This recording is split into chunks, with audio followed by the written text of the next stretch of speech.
And I do see this shift happening as you do. More and more people, you told me you're in the Princeton area, and you're doing plant walks there, and people are like, oh my God, there's a guy here that does plant walks. And so you're like the only game in town.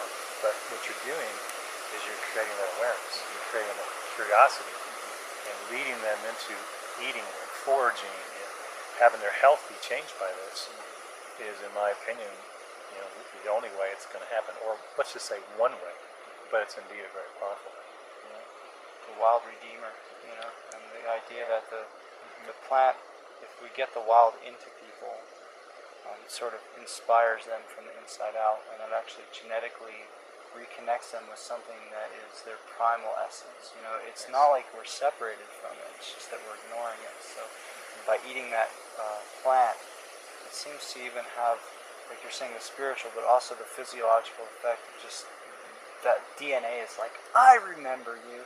I love to point out that, so we have maybe 20 to 50,000 years of dandelion evolution of DNA in our bodies from dandelions, and we only have about 50 to 60 years of McDonald's, or 10 to 15 years of GMOs. So indigenous to ourselves is the fact that dandelions basically built us, and we're made out of the wild plants, and we have them to thank for being so fortunate to have gotten to this place where we built suburbia and metropolis.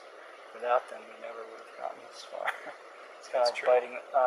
Somebody said, we're sawing off the limb we're sitting on. That's kind of a grief, but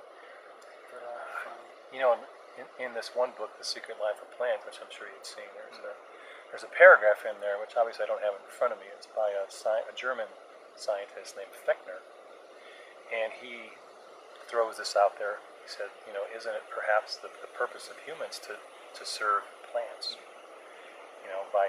We clear areas for them to grow in, and they outlive us clearly in most cases.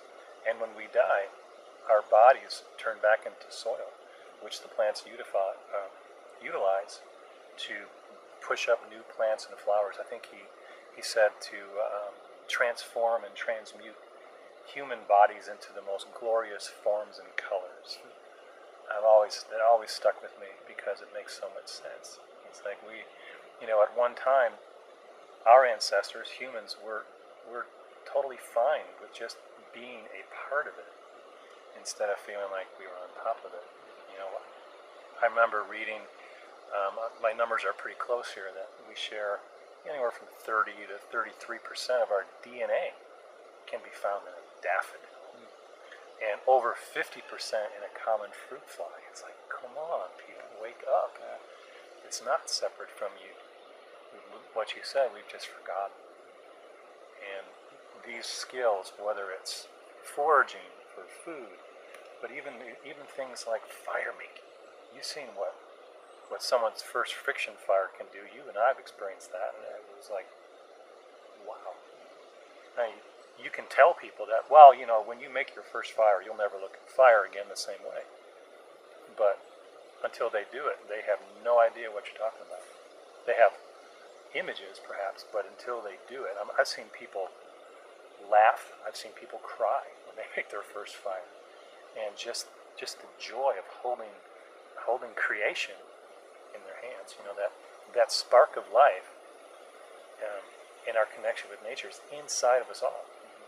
But it's laying dormant. It's still there, and it wants to ignite. And that's the igniting of the soul in relation to nature, of how you feel about life in general. And when I see that happen to people just doing something as simple as making a friction fire with a bow and drill, like, there's not much more I can do. I mean, that's that spark inside of them, and then all I can do is lead them into other lessons that will hopefully further and deepen that connection. But that's what I kind of view what you and I do. We're just facilitators. Nature is the real teacher.